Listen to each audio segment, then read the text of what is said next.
Dr. Zakir, are there any particular activities a Muslim should concentrate upon during this blessed month of Ramadan?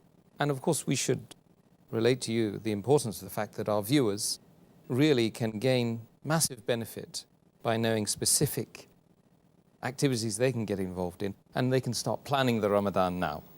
Yes, I believe that this is a very good question, because most of the activities we'll be dealing as time goes on in the episode. But just to give a brief outline, I will just specify a few important, because the whole answer will take very long. The few important points that will be noted is that number one, it is the niyyah. The niyyah is very important. The niyyah of fasting should only be for Allah subhanahu wa ta'ala. And for a fasting to be accepted, the niyyah is important. So making the niyyah is very important, without which the fasting will not be accepted. Number two is observing the sunnah of the fast that we'll be dealing in detail in the next few days. But just a point to be noted that one of the important sunnah is that we should have suhoor as late as possible, that is just before the break of dawn, just before Fajr Salah, and we should break our fast, have iftar as early as possible, immediately after sunset. Furthermore, in this blessed month, we should be careful and we should avoid all things which are prohibited, which are haram, and all things which are makruh. And this is the best opportunity where a person, if he has certain activities which are against the Sharia, whether he's doing haram activities or makruh activities, this is the best time he can abstain from it. And that will be a good habit which inshallah he may abstain maybe throughout his life. For example, if a person is habituated to drinking alcohol, if he can abstain from having alcohol from the break of dawn to sunset, he can abstain from it from the cradle to the grave. Similarly, we should take care that we should abstain from things which are makruh. For example, it is makruh to stand and drink water. And if we habituated to that, so see to it that in this month of Ramadan, while having water, we should sit down. This was the sunnah of the Prophet.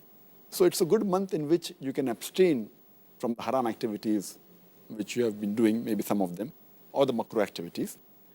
Furthermore, it's a good time where you can implement many of the sunnah of the Prophet in your day-to-day life.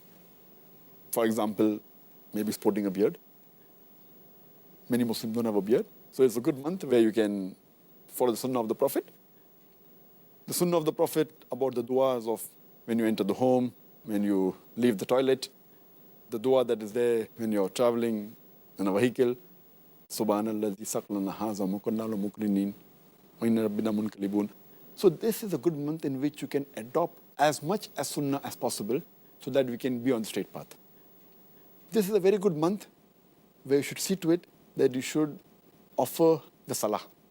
Not only the 5 times salah, which is the fard, even try and offer as many nawafil and sunnah. And if you're not habituated to reading in congregation, see to it that you read in a congregation, and as far as possible go to the mosque for the salah. In this month, we should be particular that we do not miss the Taraweeh. Many people think, and it is a fact that it is a sunnah, but many people think that because it is a sunnah, we can miss Taraweeh. Taraweeh is a very important sunnah. Though it's not a fard, but every Muslim should make it a point that as far as possible, they should attend Taraweeh because of the blessings it has. So Taraweeh is very important, which Muslims should never miss.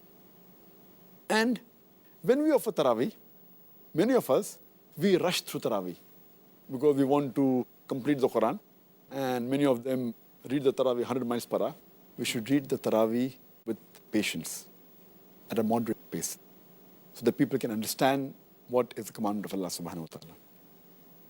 And that if time permits, and if possible, we should try and do i'tikaf in the last 10 days. And while doing i'tikaf, make it a point that you don't socialize. Many people make a mistake of socializing during i'tikaf. The whole purpose of i'tikaf is defeated. Furthermore, we should do more dua in this month. We should do more supplications. This is the month of dua.